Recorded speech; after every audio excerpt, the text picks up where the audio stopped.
నా పర్సనల్ అది ఇప్పుడు సినిమా హిట్ అయినప్పుడు అన్ని లెక్కలు పనికొస్తాయి కానీ బట్ రిలీజ్కి ముందే సినిమాకి ఇది నైట్ నేను చూసాను సార్.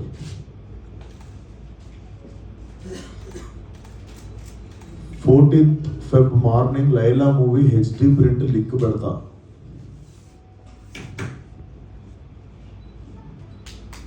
వీడి ఖాతాలో ఇంకొకడు బలి పాపం. అంటే 25,000 ట్వీట్లు వేశారు బాయ్కాట్ లైలా అని చెప్పి. Boys get ready boycott Laila అంటే నాకు అర్థం కావట్లేదు సార్. వీడి ఖాతాలో ఇంకోటి బలి అంటే ఖాతాలో బలి ఎందుకు కావాలి సార్? నేను అంటే మేము ఒక సినిమా తీసినప్పుడు 100 మందిలో ఒకడు తప్పు చేస్తే 99 మందిని మనము ఎలిమినేట్ చేసేద్దామా అంటే నాకు ఒక రకంగా కూడా అనిపించేది ఏంటంటే